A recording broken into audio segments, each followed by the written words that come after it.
fastest train on Earth. The French TGV, Train à Grande Vitesse. On its maiden run in February of '81, a modified TGV whipped across the French countryside at 236 miles per hour, smashing the world's speed record for wheels on rails. Today, these orange flashes cover the 300 miles between Paris and Lyon in about 2.5 hours by averaging 156 miles per hour.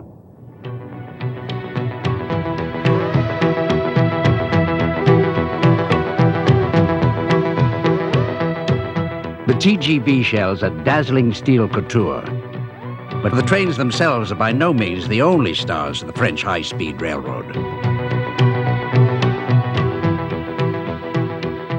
These special tracks deserve equal credit for the TGV success.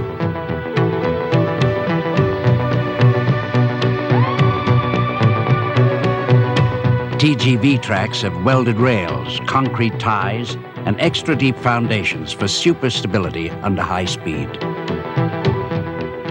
And all curves in the TGV system are extra wide to keep cornering speeds high.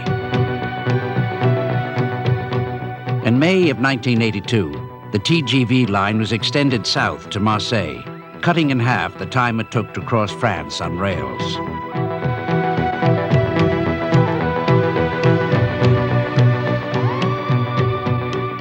What makes the TGV rolling stock able to take full advantage of this super track is the train's light weight.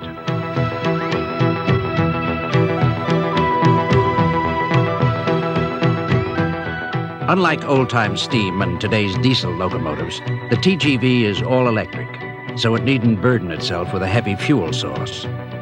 This leaves room for a huge motor, big enough to generate 8,500 horsepower. To prove its prowess, the French government had its model railroad race a low-flying warplane. The race went neck and neck, but the TGV triumphed at the wire. Dramatic proof that high-speed trains can compete with air travel. For almost a decade, British Rail has wanted a high-speed train for its heavily traveled London-Glasgow route, hoping to reach 150 miles per hour and clip an hour off the present trip.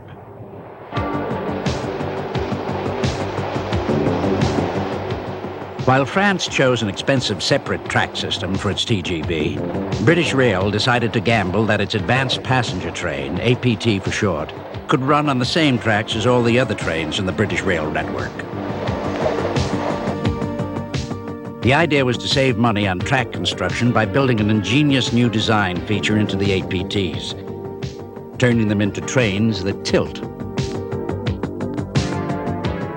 This tilt would permit them a bank of up to 9 degrees on either side, allowing the APT to take curves 40% faster than conventional trains.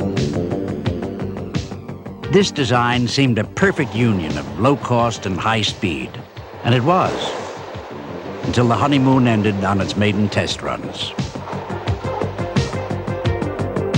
Prototype APTs locked into the tilt position, making collisions with bypassing trains a dangerous threat.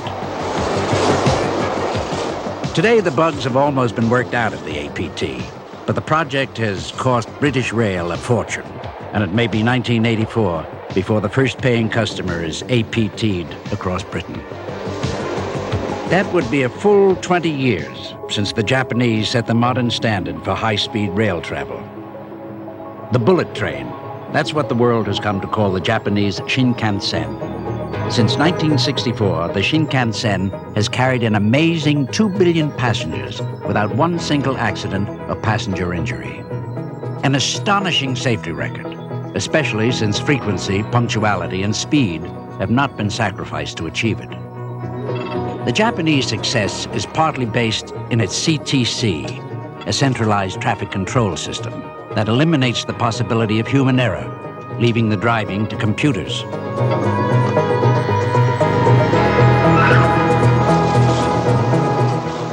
This year, the Japanese expanded its Shinkansen network, building 2 new lines to reach Japan's last wide-open spaces.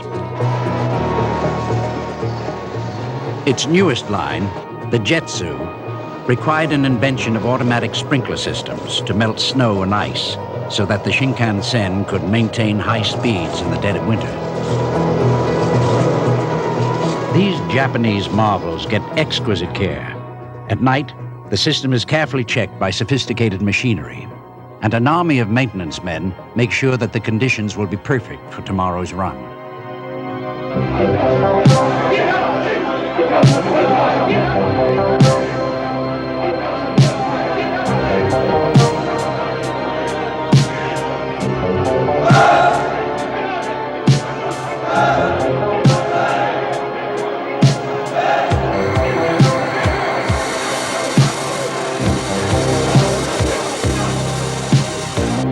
This isn't just a labor of love. The simple fact is that bullet trains and tracks require more preventive maintenance than every other rail system on Earth.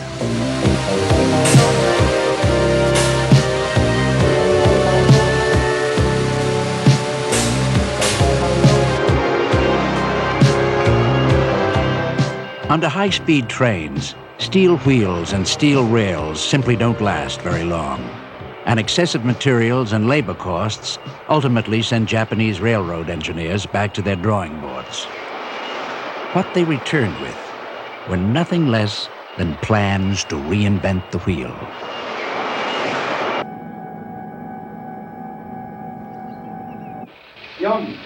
Four, 3, 2, 1, start. Let's go. In 1977, the Japanese National Railway began experimentation on something called a maglev, magnetic levitation vehicle. This vehicle might look like it's on rails, but it's not. It floats 10 centimeters above its guideway on a series of electromagnetic waves.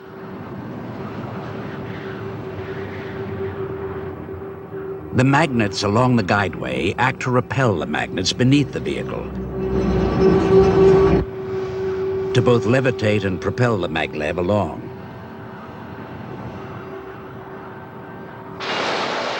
Before each launching, JNR engineers pump the maglev's electromagnets full of liquid helium.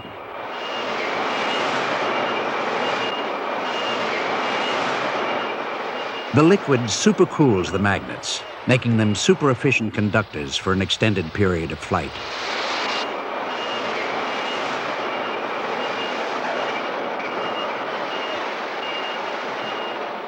Once the vehicular magnets have been activated, a powerful electric pulse is sent through the magnets in the guideway, which makes liftoff and propulsion possible.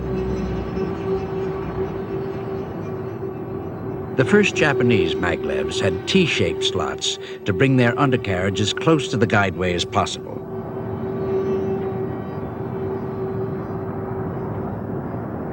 Wheels were used to accelerate the first maglev to its necessary levitation speed. By 1978, the JNR scientists pushed their little maglev along an inverted T-shaped track to a record speed of 320 miles per hour. Twice as fast as their Shinkansen.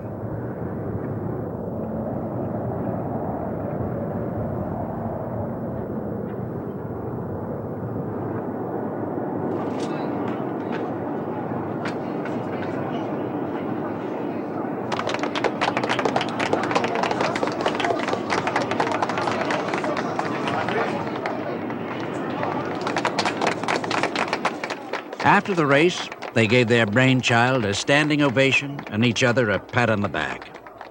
But before too long, they realized the basic limitations of their T-shaped design. It was the wrong shape to carry passengers. So the Japanese National Railway's inverted T-shaped maglev was quickly revamped. To enhance its commercial potential, JNR gave its new vehicle a U-shaped undercarriage. Repulsive electromagnetic forces levitate the vehicle. And whenever it veers off course, repulsive forces keep it in line.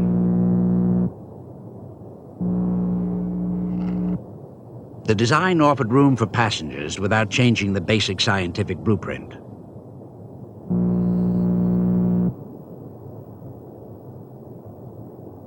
What makes the maglev go is the sequential reversal of magnetic polarity that simultaneously attracts and repels the vehicle, pulling and pushing it along its course.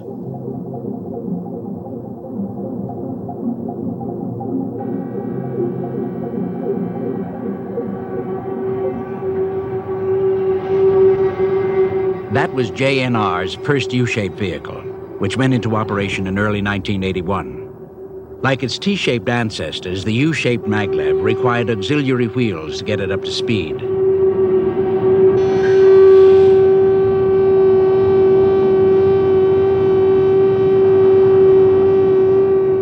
The U-shaped design has already broken all the maglev speed records, the oldest of which were set far away from Japan. For Japanese scientists didn't invent the maglev. The Germans did. Just before World War II, German engineers dreamed of super speed trains that would be attracted to a magnetized monorail above.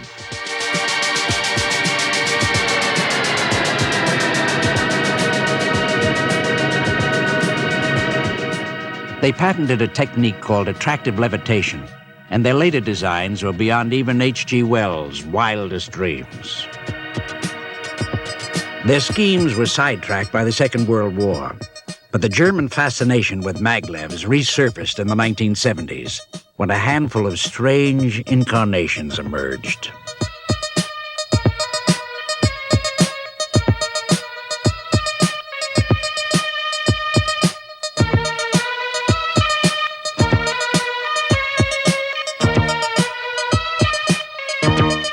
German corporations were locked in a maglev race years before the Japanese began their own maglev experiments. Today, these German firms have pooled their resources to race against the Japanese instead of each other.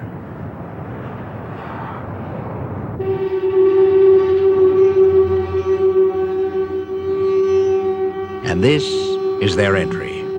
Transrapid 05.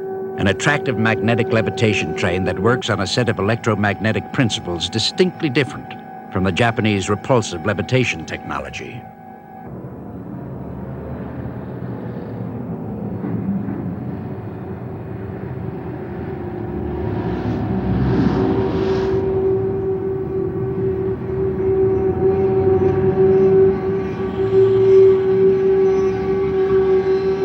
Germany's attractive levitation train is driven by technology called a long-stator linear motor. It's like an ordinary electric motor, in which alternating current is passed through copper coils to generate an internal magnetic field. Except that this motor has been cut open and then stretched out flat so that it can offer an enormous surface area as part of the attractive levitation guideway system.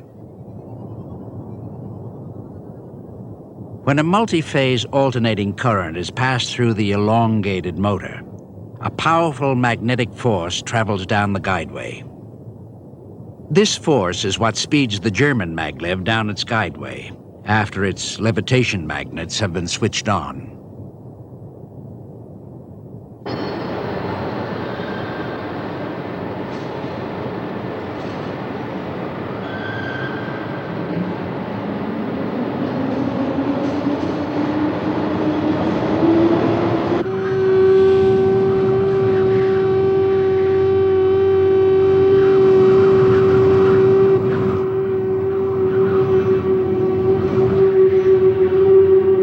The Germans think their attractive maglev will be superior to the Japanese repulsive maglevs for a variety of reasons.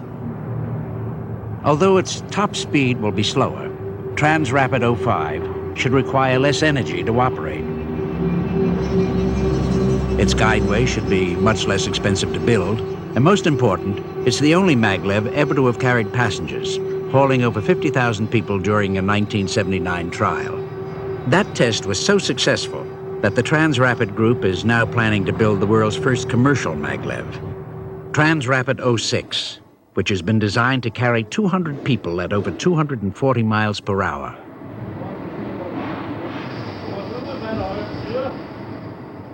Transrapid could make the wheel obsolete, and although it's a huge gamble, some Americans want a piece of the action.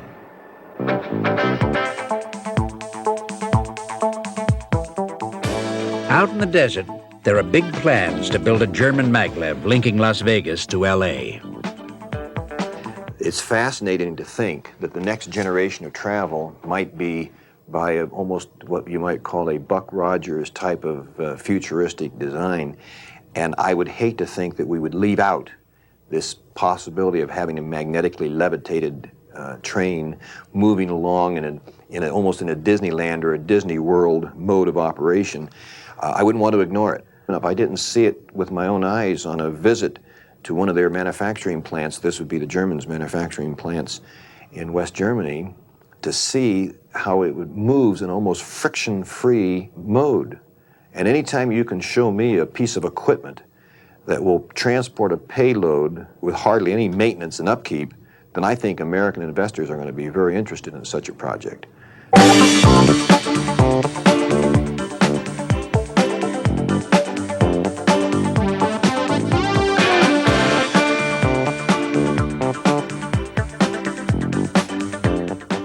10 million people make their Vegas pilgrimage from Southern California every year. But city officials think the maglev might give them even more reason to take the trip. This isn't the United States' first brush with the maglev. 10 years ago, believe it or not, America led the Japanese in the repulsive maglev race.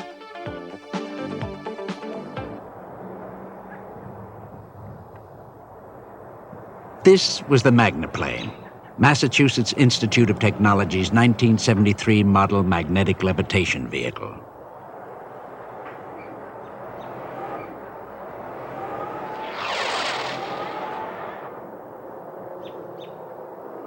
And this is its inventor, Henry Kolm, electrical engineer at MIT's Francis Bitter Magnet Laboratory. On a shoestring budget, Kolm and his colleagues conducted a series of experiments into repulsive magnetic levitation.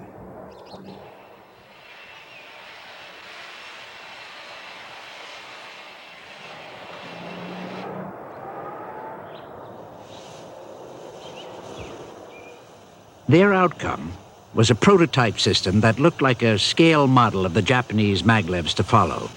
From refrigeration to guideway activation, remote switching, and electromagnetic design, the MIT Magnaplane was the first technological evidence that repulsive levitation could be more than a theory.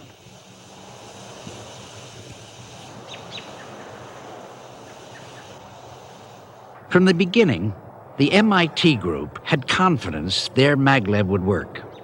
And well, it did. But unfortunately, they turned out to be much better scientists than salesmen, and their federal funding was cut. Today, Dr. Kolm has put his Magnaplane aside, turning his attention to electromagnetic rocket launching, a defense project which stands a much better chance of getting off the ground.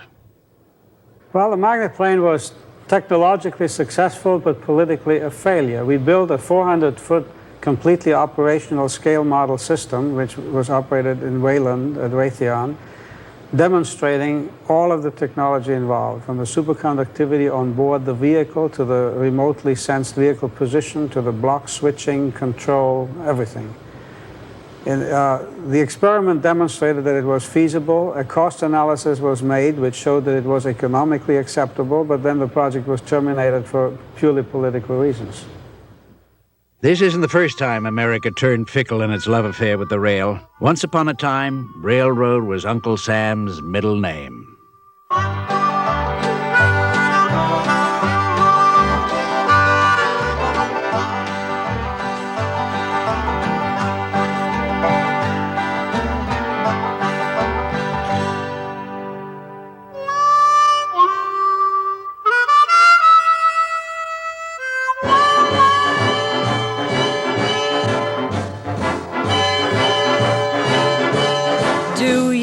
That whistle down the line, I figured out it's engine number 49. She's the only one that'll sound that way on the Atchison, Topeka, and the Santa Fe.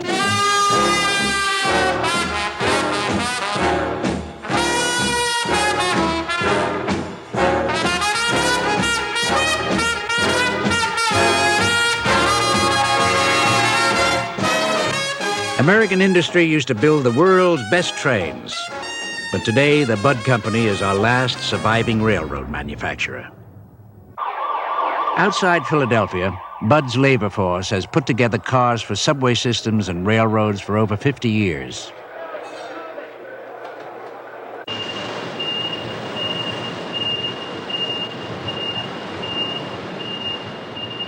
Stainless steel is the Budd hallmark, making their cars internationally renowned for quality and durability.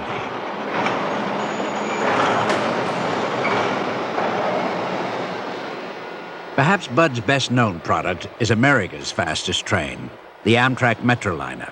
It runs frequent service between New York and Washington, D.C.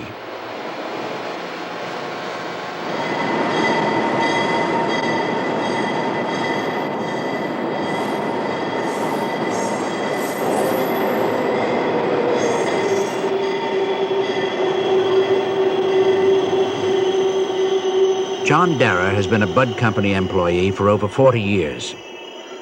Last summer, Darrah invited Nova aboard one of Budd's Metroliners and discussed its rather surprising past.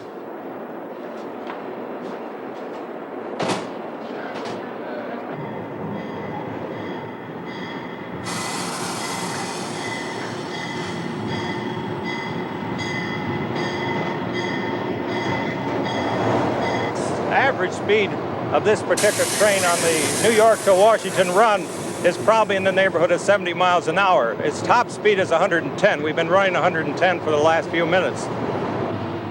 110 miles per hour is a crawl compared to what this train could do 20 years ago. Back in the 60s, we bid on a 4-car unit for the Department of Transportation, the Federal Railroad Administration. We were lucky enough to win a competitive award, and we built 4 cars at that time with the proviso that they had to go 150 miles an hour. We had difficulty meeting that schedule, but we're able to do so by putting a streamlined front end on, and we were able to get the 152 miles per hour. Shortly after that, we did get an order from Pennsylvania Railroad for 50 cars, so-called Metroliners, which would be required to operate at 165 miles per hour. And that was the beginning of high-speed transportation here in the Northeast Corridor. That was quite an experience because we had all welded rail and had been recently put in by the Pennsylvania Railroad and had not been badly worn by freight trains, and it was in good condition. Freight trains carry a very heavy load, 2 to 3 times that of any normal car. And that does deteriorate the track. Now what they've done, they've put in welded rail, they have concrete ties in an effort to help it. But we're doing a lot of track work at this time, and the track work is slowing us down.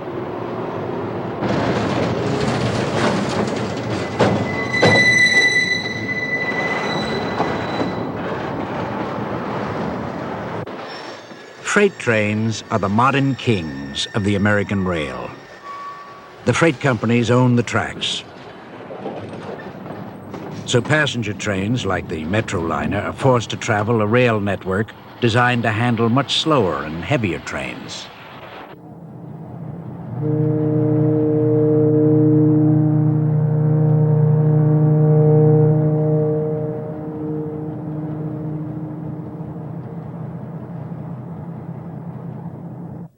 High-speed train service has already been proposed for 19 intercity corridors across the United States. And so far, the brightest prospect is Southern California. Train's going to Los Angeles. Smoking to your right, no smoking to your left. Thanks for coming. Thanks for having me. We'll see you for everything next month, maybe.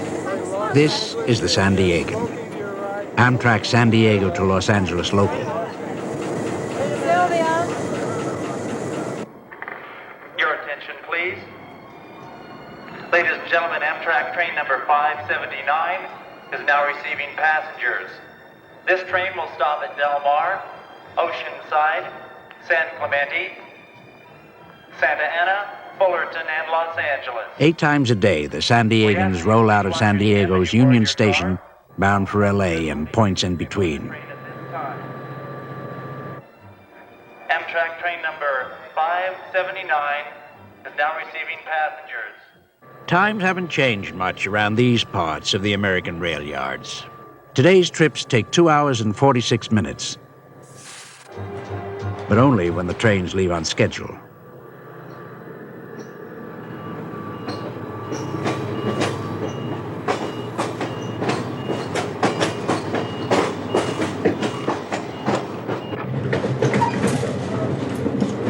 Good afternoon, ladies and gentlemen. Welcome aboard Amtrak. In 1981, a small group of railroad men made some bold new plans to replace Amtrak's popular San Diegans.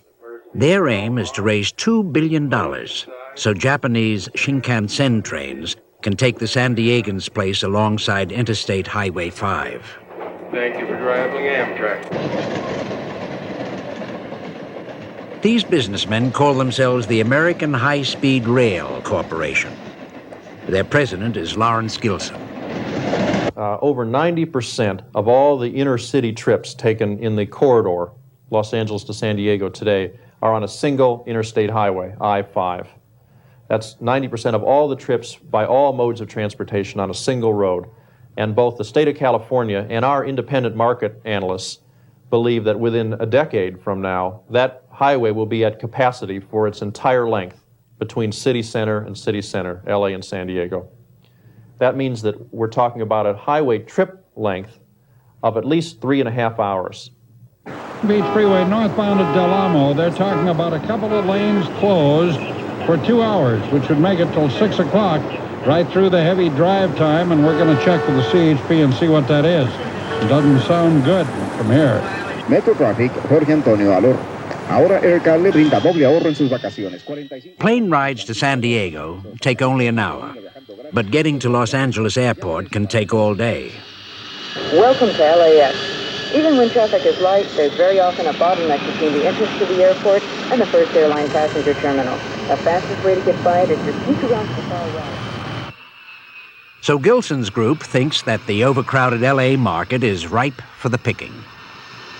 When you look at the alternative ways to provide some relief from that incredible gridlock, you look at the airlines. Well, the airlines are moving out of the LA-San Diego market, the major carriers. It's too short a distance to be economic for them. You look at the Amtrak conventional service. Well, there's a pretty severe limit on how many additional frequencies can be handled by Amtrak, given the track. You look at the bus, they're on the same road. So there's got to be some kind of relief if the economic vitality of Southern California is to be preserved. And today's Amtrak San Diegan, however quaint, just can't do the job.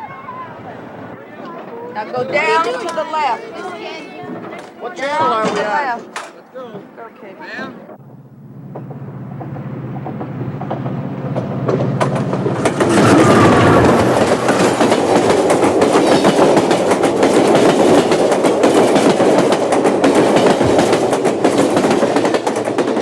5 years from now, American high-speed rail sees the San Diegans replaced by 100 shiny Shinkansens, racing up and down the Southern California coast the same way they do in Japan, making the 127-mile trip between San Diego and Los Angeles in just 59 minutes. That will be almost 2 full hours faster than the San Diegan runs, faster even than airplane and automobile travel between downtown San Diego and downtown LA. But will Southern Californians ever really take to the Shinkansen and leave their driving to the Japanese? Gilson, his business partners, and the Japanese National Railway think that bringing Japan's bullet trains to California will be a marriage made in heaven. The high-speed trains in other countries are operating at a profit. The Japanese system particularly has been operating since 1964, profitable every year since 1966. It's a very safe system, carrying over 2 billion people without any fatalities. So we ask ourselves, why not here? And the more we dug into it, the more we felt that there was definitely a market, that the technology existed, and that we ought to be able to attract private finance to build the system. 東北新幹線をご利用の方は上野から新幹線リレー号または東北高崎線の普通電車が Ladies and gentlemen, we will arrive at Tokyo Terminal in a few minutes. Please be sure that you have all of your baggage with you. We do hope that you have enjoyed your trip. Thank you.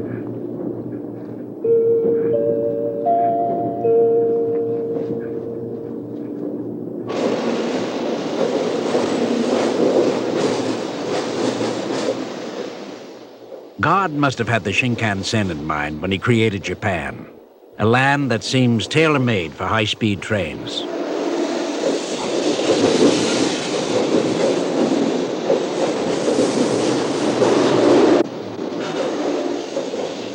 Japan is a country that's smaller than the state of California, yet it has 4 times as many people.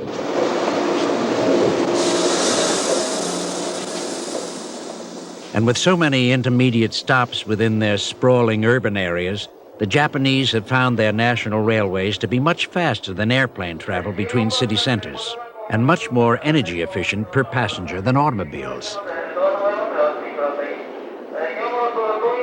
But Shinkansens are the only moneymakers in the huge Japanese national railway system, a bureaucracy that, like Amtrak, is toppling under its own weight. Labor costs at Japanese National Railway are finally catching up to the rest of the industrialized world, leaving the JNR system teetering on the brink of bankruptcy.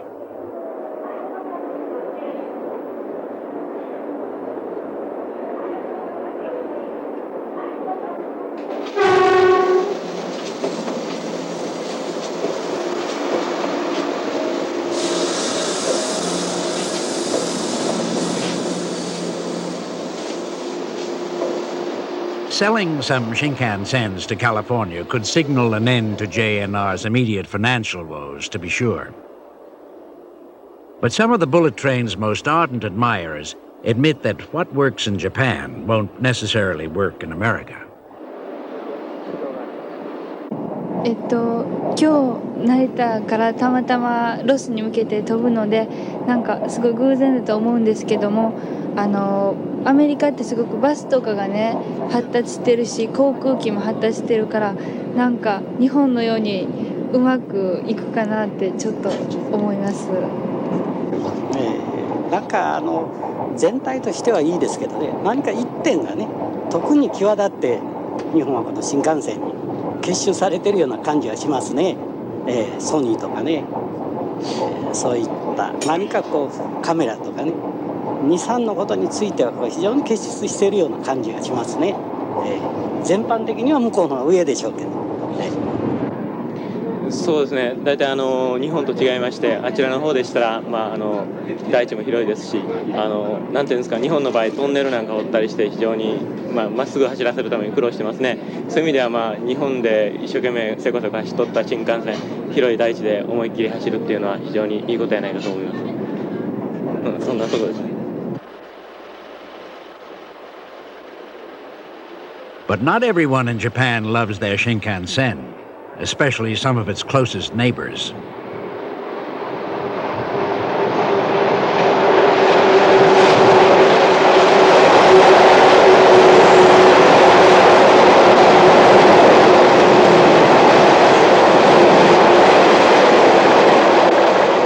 In the neighborhoods alongside the bullet train's tracks, many residents have complained of its deafening roar and seismic vibrations.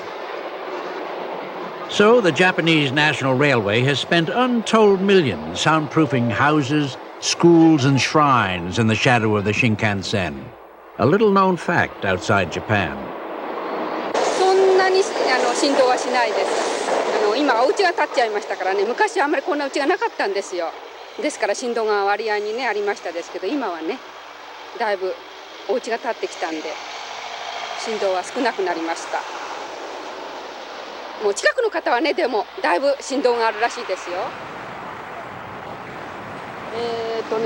もうちょっと先になるんですけどね、この通りのちょうどね商店街のガードの下あたりはね、もう国鉄でもってね去年あたりから相当出して窓やなんかね、結構。This is Tokyo. But Californians might soon get the same vibrations, because the California legislature has exempted the new Shinkansen project from environmental review to attract private investment.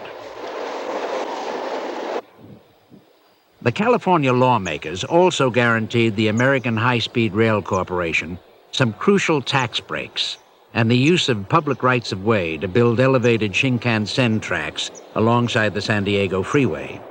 Decisions that were even more music to the corporation's ears.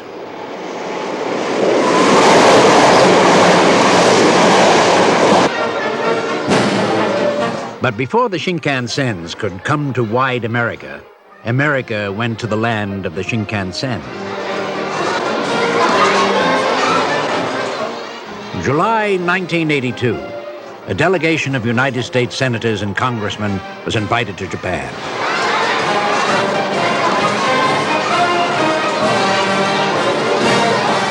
The Americans went to decide whether the United States should buy the Japanese bullet trains.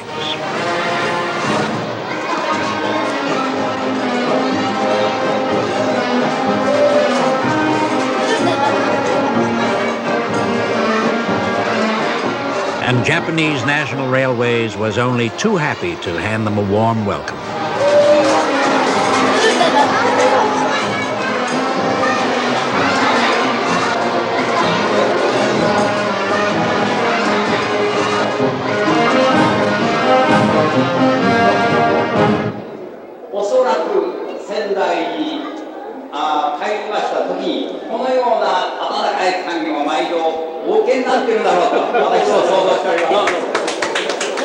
On behalf of those of us who visit you from America and who have had the pleasure of having your representative with us in Washington to discuss the trade and the friendship between Japan and America, we thank you very much for this most gracious hospitality that you show.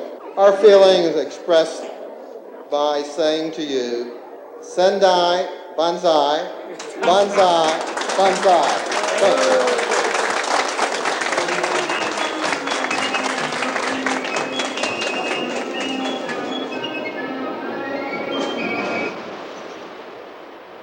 The first item on the American delegation's Rail Congress agenda was a courtesy call at the U.S. Embassy on Ambassador Mike Mansfield.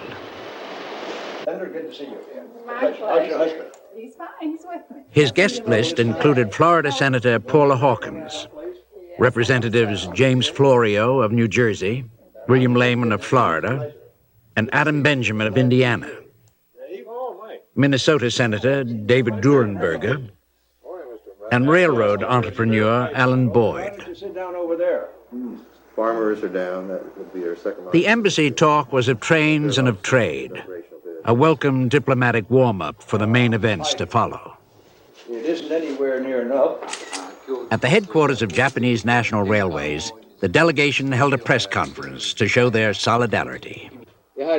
National Railways President Fumio Takagi pledged his firm's complete technical cooperation for the Southern California and any other Shinkansen projects the Congress would like America to start. Then the pace of their whistle-stop tour picked up. Next up, the JNR Computer Technical Center, where the delegation checked out Japanese National Railway's amazing system of Shinkansen control by computer. Perhaps the most advanced technical achievement of Japanese rail. These lamps are lit, indicating... The Americans were then whisked off to the official residence of the Japanese Chief of State for yet another courtesy call, this time on Japan's Prime Minister, Zenko Suzuki.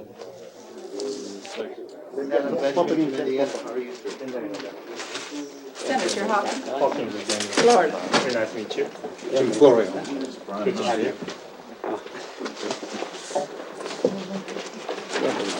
Welcome. Alan Boyd, Mr. Prime Minister. Mr. Suzuki reinforced his National Railways commitment to helping the United States Shinkansen projects as much as possible, underlining its support within the highest levels of Japanese business and government. I arrived on Wednesday.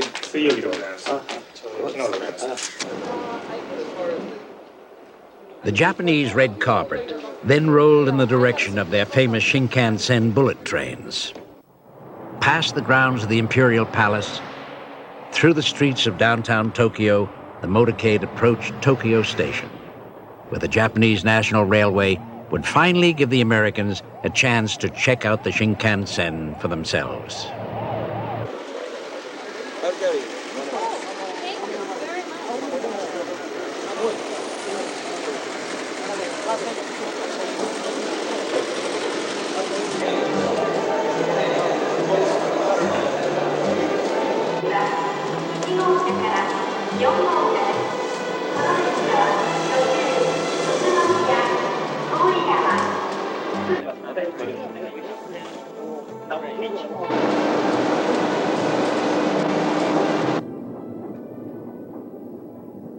The delegation took turns climbing up to the best seat in the House and wondering whether the Shinkansen could do for their districts what they do for Japan.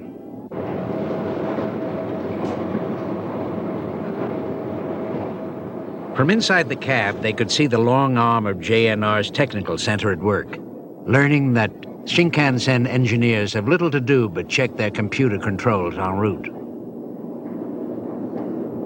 And so the Rail Congress had achieved its purpose, riding a Shinkansen train across Japan at 135 miles an hour in quiet, comfort, and safety. But the Japanese had one last technological treat in store: a look at their train of the future.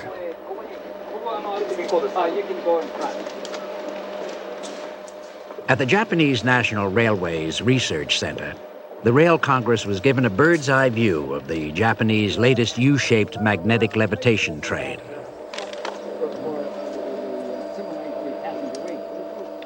While its newest maglev wasn't quite ready for VIP travel, JNR did stage a special test run of its rising star to interest the Americans in its long-range potential.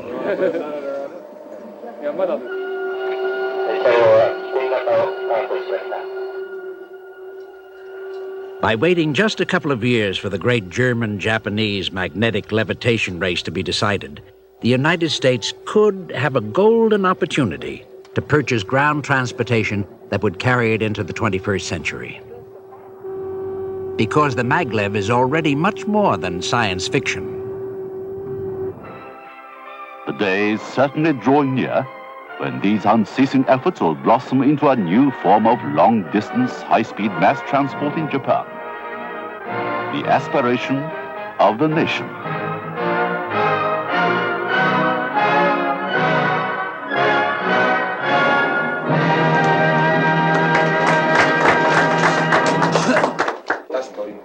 Well, this is the model of The super speed and energy efficiency of magnetic levitation will probably make Shinkansen and all other rail transportation out of date.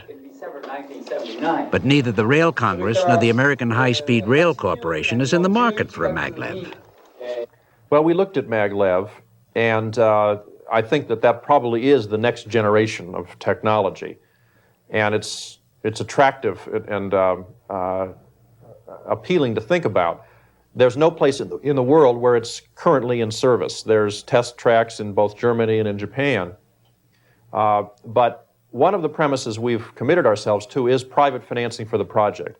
And it's simply unrealistic, in our opinion, to seek a multi-billion-dollar privately financed commitment for what would amount to a research and development project. It's not financeable in the present climate. That's one thought.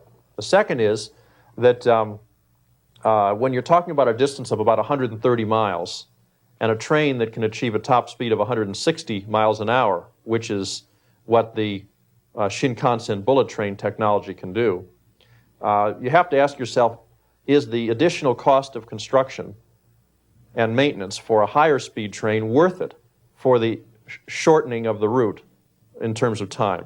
And it's our feeling that 160 miles an hour is about fast enough. Instead of the faster French TGV, the cheaper British APT, the all-American Metroliner, or anything else, the Japanese Shinkansen will replace Amtrak San Diegan, for reasons that are fiscal and political instead of scientific. Public officials are permitting the American High-Speed Rail Corporation to make far-reaching transportation policy for Southern California. Alan Boyd resigned his presidency of Amtrak to join Larry Gilson at the American High-Speed Rail Corporation. Mr. Boyd's close ties to both sides of the Rail Congress have helped clear the tracks for the California Shinkansen. While Boyd was Amtrak president, Amtrak loaned American High-Speed Rail $750,000 to get itself started. And his new corporation was richly rewarded by the Japanese. The American High-Speed Rail Corporation was given $5 million by this man, Ryoichi Sasakawa. Mr. Sasakawa is a living Japanese legend, an 84-year-old philanthropist whose personal wealth has been estimated in the billions. Great tradition, volunteer. Last July, Sasakawa awarded Mr. Boyd and the co-chairman of the American Rail Congress delegation his highest honor, membership in his exclusive fraternity of volunteer firefighters.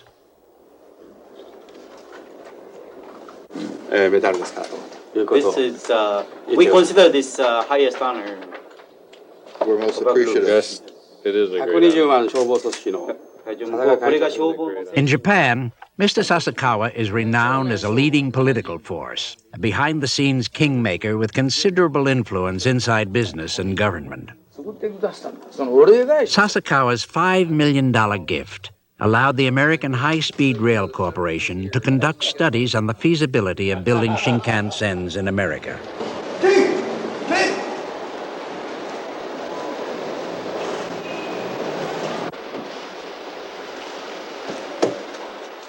In his own words, Sasakawa's extreme generosity is repayment for a debt he feels his country owes America.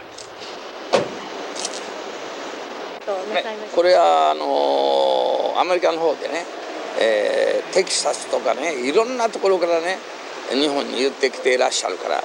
ところがやはりね、どんないい飛行機でも、どんないいパイロットがそうでも、燃料がなかったら飛びませんから。最初はね、アメリカも金持ちですけれど、最初のね、海のもんと山のもんと成功するか成功するかわからない。それに金出すわけにいかんから。そういうね、基礎調査の費用は私の方で喜んでね、お手伝いをすると。何十本お付けになっても全部させてもらいます。ね、そうして私はアメリカに対してね、今日までいろいろ日本がね、戦後お世話になった。そのお礼返しを私はね、消防、空手、ね、詩吟、剣道、ね、1500万人から持ってるから、ね、それを代表してね、お礼返しをするということが一つ。もう一つは、日米がね、友好親善がね、完璧でなければ、ね、アジアの平和がありません。アジアの平和をなくして世界の平和がないって私は考え。アメリカは自由新国。これは幸福につながる。だからアメリカと一緒になってね、世界の人類をね、健康長寿幸福を私は送りたいという考えでね、年中休みなしサラリーなしで働いてるね。じゃあ最初に会長の方から上司の方に連絡された。どうぞってお手伝いさせてもらいたい。こちら側ともされたい。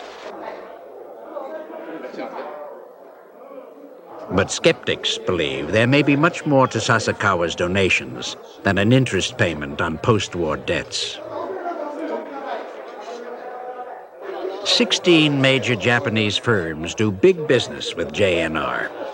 So if America decides to import bullet trains, Japanese industry stands to make millions on the deal, including Sasakawa himself, whose huge shipping business would also benefit from hefty American trade agreements.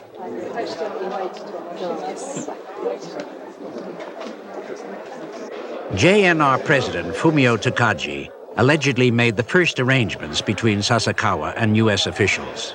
Last week I raised $98 billion in new taxes. Why can't Japan do that?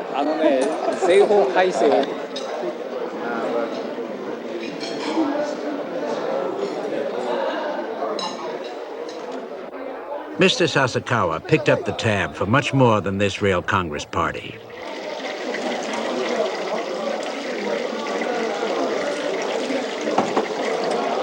His funds also paid the expenses incurred by both delegations of the U.S.-Japan Rail Congress for their entire session last July, including transportation to and from Japan. How are you? Welcome to Japan. Well, thank you. It's nice to be here. Such a pleasure. How do you do?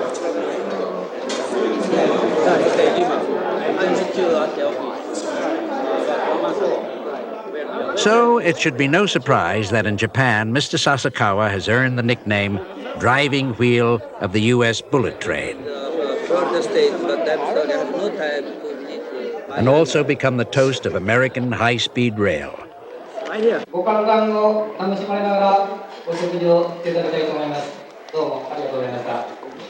Dear Mr. Sasakawa, it gives us great pleasure to have this opportunity to acknowledge the extraordinary contribution you have made to the strengthening of cordial relations between our two countries through your support of efforts to introduce high-speed passenger rail service to the United States.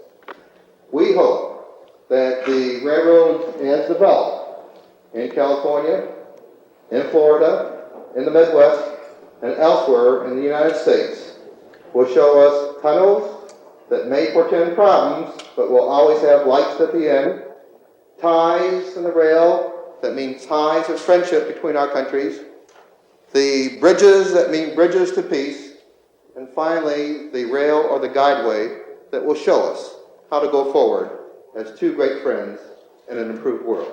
Thank you very much.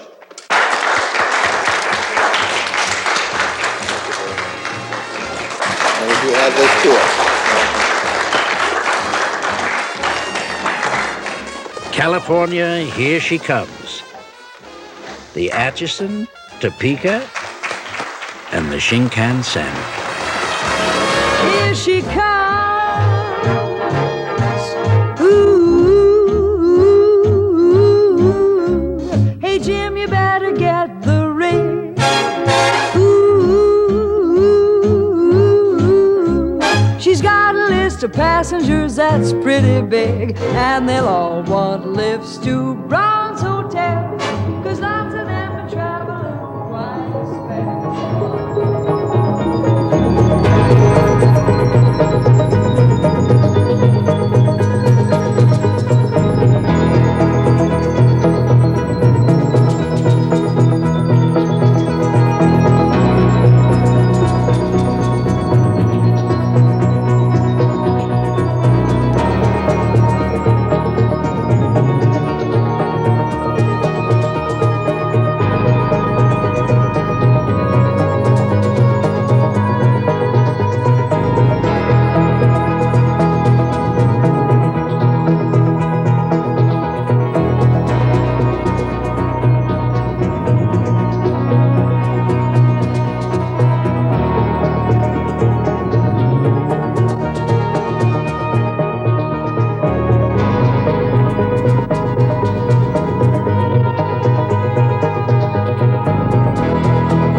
The material on this video cassette is protected by copyright.